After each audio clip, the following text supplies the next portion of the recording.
Well, good morning, everyone. My name is Jerry Gappins. I'm the Executive Vice President and General Manager here at New Hampshire Motor Speedway, and we appreciate you coming to the press conference. A press conference, I'm not good at keeping a secret, Randy. I'm sorry. we are pleased to have a great announcement. That's $20, Steve. We find in our meetings $20. So put it, okay, all right. Use that one as an excuse. That's good.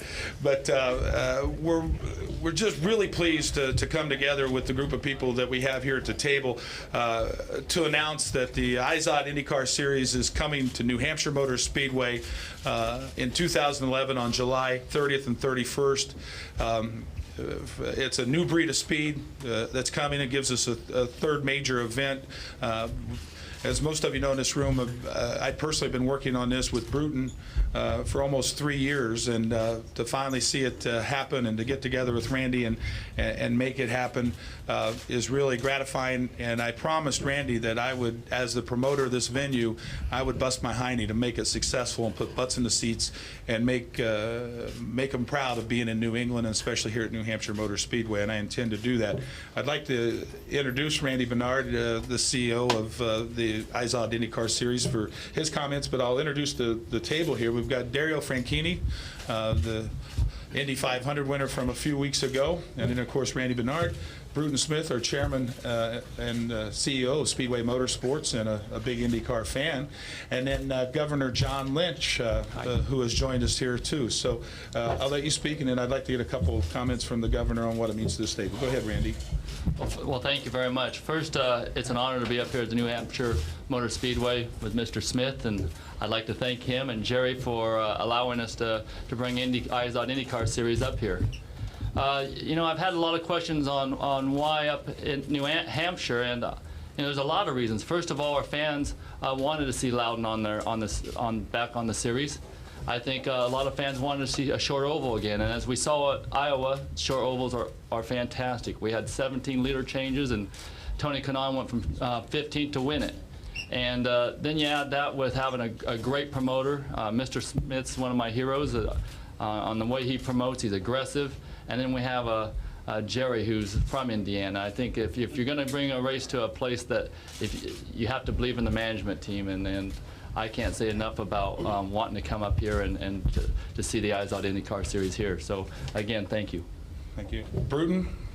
Well, thank you, Randy, and I've enjoyed getting to know Randy. He's a brilliant, can I say that, brilliant man? I don't know about that. I really admire his aggressiveness, and we expect great things on bringing IndyCar racing back here where it belongs, and in the great state of New Hampshire. And of course, you know, here at New Hampshire, we have one of the greatest governors in America. So, and if he ever decides to run for benevolent dictator, I'm going to vote for him. Governor Lynch, would you talk about how you feel about having a major event, another new major event coming to our state? Well, thank you, and let me thank Jerry and Bruton for their commitment to New Hampshire. It's very exciting for New Hampshire, and I've said to Bruton, I want New Hampshire to be his favorite venue for racing across the country. And as governor, I'll do everything I can to make it happen. So thank you, Bruton, again for your commitment to New Hampshire. Thank you, Governor. And thank you, Jerry. This is a very exciting development for our great state. And Dario, what do you think? Well, I'm very excited to be coming back here to New Hampshire, bringing the IZOD IndyCar Series back here.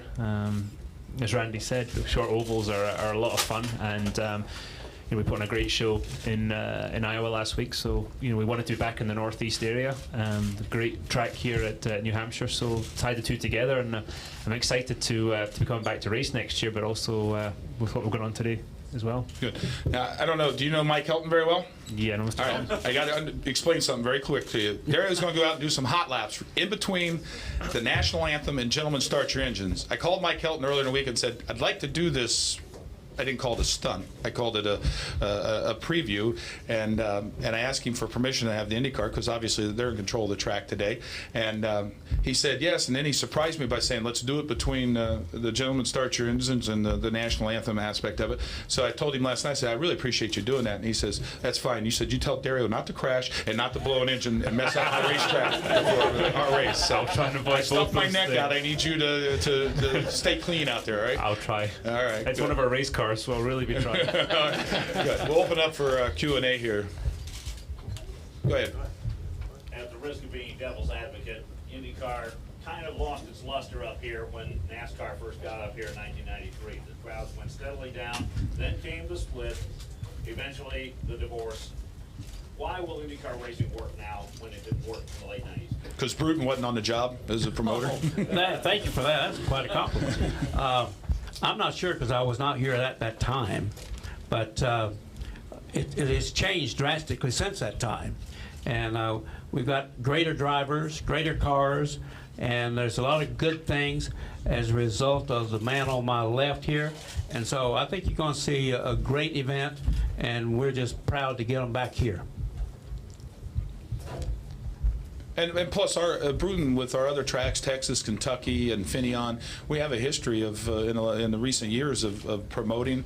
I was in Charlotte when we brought them in 1997, and we're obviously successful with selling tickets. And now here we are, 13, 14 years later, and it's a different template for the series. And I know how Bruton pushes me as a general manager and the other general managers at SMI to promote. And I promise you, we will promote. And that's and it started today by calling Randy, see if we could get an IndyCar in here, do laps in front of our ticket buyers, and that's just the first step of many that we're going to do to, as I said, put fannies in the seats. We will. I'm sorry. We will promote this event nationally. By the way, we won't just promote it here, but it'll be a national promotion to bring the emphasis on what we're doing here in the great state of New Hampshire. I'd like to add that since the reunification, there's been some great momentum on IndyCar, and I think the fact that we're coming back here with as IndyCar and the IZOD IndyCar Series, bringing the best, most versatile, fastest race car drivers in the world, will be a huge, significant reason that we'll see tremendous growth, along with Mr. Smith and Jerry. And the other, I will close by saying too, on that question, that I think the timing is excellent. That time of year is, as Governor Lynch will attest to, is a great time for tourism in our state. Lake Winnipesaukee right up the road, the seacoast, the mountains. From July 4th through Labor Day in the state of New Hampshire attracts a lot of people. So we're going to have a great base of visitors and vacationers here that I think this gives them another reason to come and spend some money in our state and enjoy another event. Do you agree? Absolutely. It is a important time for New Hampshire. Travel and tourism is at its peak, and so I think there'll be a natural constituency here already. So I concur, Jerry. Go ahead, Holly. This is for Randy and Dario probably. You added Baltimore, which is a street course. Now you've added an oval. If you could just speak to balancing out the schedule with, do you have an ideal situation of road courses, ovals? How are you going to? It's a great question. I think first and foremost is the great thing about IndyCar is that it is a versatility of ovals and road and street courses, which offer itself a different demographics with road and street compared to the ovals. And I think that's what we can offer sponsors and fans and our television audience. And I think that we've heard from our fans that some are oval, some are road and street, and we need to make sure that we try to keep a very fair amount of ovals along with the road and street courses, and that's why I think you saw us announce that we want to have an oval championship along with the road and street championship before the IZOD IndyCar championship. So that would be mine, Dara. Yeah, I think since the reunification and some of the moves that we've made in the past couple of years, it's a pretty good balance, almost 50-50 oval and road course.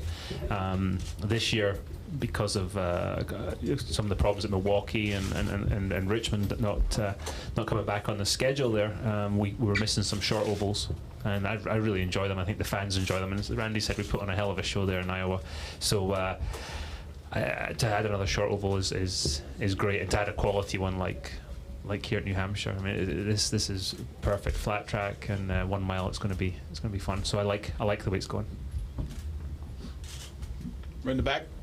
Oh, hey, Mike. Go ahead. Hey, Dario, Mike Vega, Boston Globe. I just want to ask you about what do you think the reception will be amongst your colleagues? I mean, to have another short oval, all you guys, obviously have to show your versatility, both, road courses and street circuits, and of course ovals. But adding another one, how do you think that will be received among your colleagues? Judging by the rumor's been going around for a while that we've been coming up here to New Hampshire, and judging by the talk in the drivers' meetings and the bus lot at night is very, very everybody's very, very excited about it and looking forward to it. Right here, and then we'll go to the back again. Go ahead, Gordon. For Jerry and Bruton, and maybe Dario could comment about this. This Bob Bayer, who of course built this track, he used to rave on for many years that the '93 IndyCar race here, Paul Tracy versus Nigel Mansell, and I think that's '94 behind your head, so it's very similar. But they're both in that picture. Dario may have watched it. It was before he was an IndyCar driver. But Bob Bayer always said it was the greatest race that he'd ever seen here. They passed back and forth on the outside. Dario, anything you can comment about that, and if anything that Jerry or Bruton might add? My engineer actually sent me the YouTube link to that the other day and said, here, this will give you some idea what to expect when you come up to New Hampshire. So yeah, I'm about halfway through it. It's pretty spectacular so far, and I hear the ending gets even better, so I'm looking forward to that. But as I said, I think we'll put on a hell of a show here too. Be tough to rival that one though, because that was a pretty exceptional race. I think our track's real racy. I've been impressed with the car tomorrow, which we're using today in NASCAR. I think we've seen better racing with the introduction of that car. You look last year with what Jeff Gordon, Kurt Busch were doing before the rains came. Montoya and Mark Martin last fall had people literally on their feet cheering. And these cars, I think, are so much better fitted even for the flat ovals with the wider tires, the wings, and the ability to race side by side. So I really think the crowd is going to be entertained to the fullest extent you can be in motorsports. That's my feeling. You have a thought on it, Bruton? They wanted your... Well, no, first of all, I like IndyCar racing, and I thought you had a great race at Indianapolis this year, so... Me too. And of course... Dario agrees with you, sir. I agree with you, Bruton. Well, plus he's my customer. Yes, I am. So since he's my customer, I have to be nice to him. Plus, he's a great race driver. But I cannot. I mean, I know he's trying to get me to be his relief driver, but I'll be big. I can't do that. But other than that, yeah, I'm looking forward to it, and I hope you all are. And we'll not let you down. We're going to promote the dickens out of this and make it a big, special national event. Right in the back. Bruton, and maybe Jerry can chime in on this. Traditionally, this track has been paying the bills and being profitable with 2 big events a year. And you've been itching to have cup events at Kentucky, maybe a second one in Las Vegas. You've been looking for dates. If this IndyCar event becomes successful here with one NASCAR race, one Cup race, would that allow you to take one of the Cup dates out of here and bring it somewhere else to fulfill your desires there? Well, we already have a big IndyCar event in Kentucky, and we've been able to draw large crowds to that. And of course, next year, I believe we're scheduled for Labor Day weekend. Is that correct? I believe so. For yes. next year in Kentucky. So it's growing there, and I think we can do the same thing here by growing it here. And But your thoughts about moving a date from here if the place can be successful with one Cup date and one... We couldn't do that without talking to NASCAR first. I'm glad you caught that. He kind of front-loaded that on you, and you're pretty sharp there, Bruton. You didn't... Well, then thank you. Thank you very much. See, if you noticed, I started the press conference saying we're adding a 3rd major event to New Hampshire's schedule. Well, yeah, but he was trying to get us to move the Daytona 500 here. And I said, have you thought this through? And so anyway, I don't know. I don't know whether it was a bad dream or what it was, but that was what. See, Jerry thinks big, so that's what he wanted to do. So if you get that done, I'm with you, pal. You know? Plus, it's only logical if we get a 3rd major event, then I get a bigger bonus. So that, Absolutely. I mean, that was the other thing. Where's the next one? Got another question? Right in the back with Lewis Frank. You know what Jerry's trying? He's trying to get up to $43 an hour. He's trying to do that. Go ahead, Lewis. Okay, Dario, you've seen both sides. You've seen NASCAR rubbing fenders, and you touched upon this a little earlier. I just walked in. Could you talk a little more about the intensity of racing on 1 mile ovals in an IndyCar? What to look for? Yeah, obviously the intensity I think comes number one from the speed, and especially the speed through the corners. That's where the big difference to a stock car is going to be. The other thing is you can get within that much of someone, but you can't get into them because we've seen what happens when these things touch wheels. And yeah, occasionally you'll bump side pods or a wheel into a side pod, but we don't want to be making a habit out of that, because you're going to end up in the fence there. So there's definitely the same thing that we do on the 1.5s, like Texas as well. You've got to be inch perfect, and you've got to have a lot of trust in the people you're racing against, and 2, 3, 4 wide at times as well, and mentally and physically after one of these short ovals, you're pretty done. Where's the next one? Right over here. Good. Bruton, forgive the question, but do you have any comment for fans who are hearing the rumors that New Hampshire might be losing one of the major races that you've spoken about, and may be concerned? Do I have a comment for what they have asked you about, or what? For any comment for the fans who have heard the rumors that New Hampshire might be losing a NASCAR major race? Tell them don't be starting rumors. I mean, it's not nice to start rumors. But that's what you should tell them. If we have something to announce, we'll announce it, but let's don't rely on rumors. Bob, go ahead. Right behind you. I think that's coming as a result of the problems we've had here in the last number of weeks. And it's been, here again, I've got to tell you, I have always been an optimist, and we've had a lot of negativity here, which we don't like. We have not liked it, still don't like it. And tomorrow when I wake up, I still won't like it. But so that's not good. You cannot do what we do or anybody else in this business does, because you have a very big event here today. And yesterday, you've had a lot of people in this market. But we find, I don't care where we are, you can't do it alone. You have to have the blessings of the city, county, state in order to do what you do. When you draw these huge crowds together, it takes a cooperation. And last 3 weeks, you've read and you've printed and you've seen a lot of the stuff that's been going on. No, we don't like that. I got right here. Kevin with Area Auto. With the success of the modifieds, would you run them on this weekend, and would it maybe be on Sunday to help bring in more fans for Sunday? We will obviously look at modifieds. That's one of the most popular forms of motorsports here in New England. They put on a great show. They match up nice with our track. I did talk to George Simmons from NASCAR this weekend a little bit to tell him what we were doing, and to have some dialogue about their schedule and whether it would make sense to add a third major event for them as a companion series. But we haven't gotten that far down the road. We're announcing the main event here, and then we'll put in the other races in and around it. But we'll have a full weekend of racing, and my expectation is I would like to see my hope would be that the modifieds be part of it. And would the success of the modifieds indicate that these guys could have the same kind of a race? I think so, but we're going to have to get defibrillators out in the grandstands then, because it's exciting. Jerry, we have questions from up top. Oh, okay. From like God or? Very interested in this event. All right, good. Well, speak to us from the heavens. Go, while we're getting the heavens tuned in, go ahead, Bob. You've been. Bob Packers from SceneDaily.com. Randy, has Bruton been able to convince you to move the start time of the Indy 500 so that somebody can do a double? And can you guys kind of comment on where that might stand? Well, Mr. Smith and I have had some dialogue, of course, and we have some big ideas.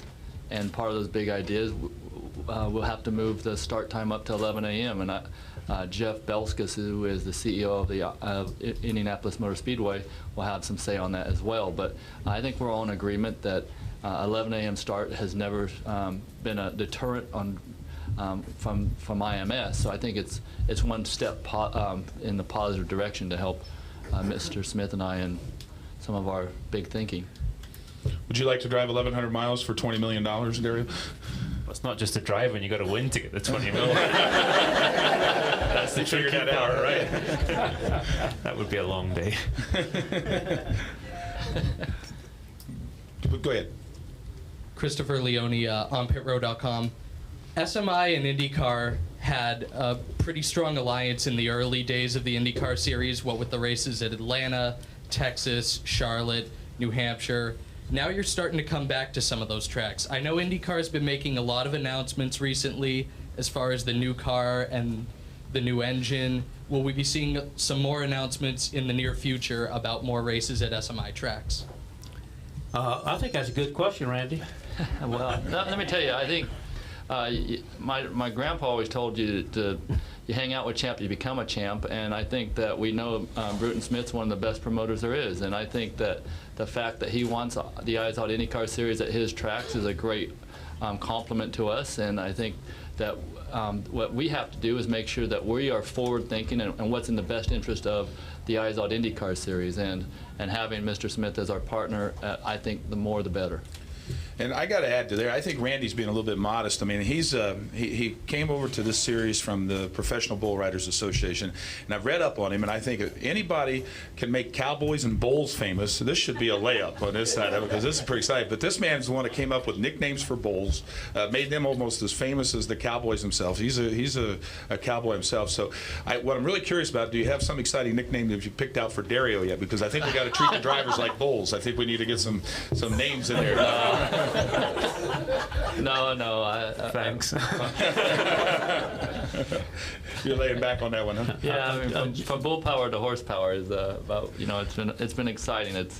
I tell everybody I'm drinking water from a fire hose learning this sport, and I'm trying to learn the tradition and the culture, and it's been such a huge honor for me to become part of this, and I think that my timing is perfect. I think that there's so much opportunity and there's so much momentum right now from what we're seeing from television, from what we're seeing in our partners, that is, and from our sponsors and our fans. And I think that's what's very exciting to me. Good.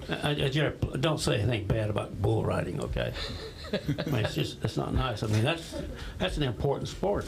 Oh, I wasn't making fun of it. I was just impressed that he made but I mean, excitement in it. I mean, that was the first really exciting thing I did in my life when I started at 12 years old riding bulls. I mean, I didn't expect to be here in New Hampshire with big races and things, and I was expecting maybe to be working for him as a bull rider. I just didn't have my opportunity that I deserved, you know. So We could organize that for you. That will sell tickets. Yeah, we'll sell tickets, yes. Maybe that could be the pre-show for the Texas race next year. Let's call Eddie. I think Eddie will like that. Oh, yeah. well, you know, I mean, it's just.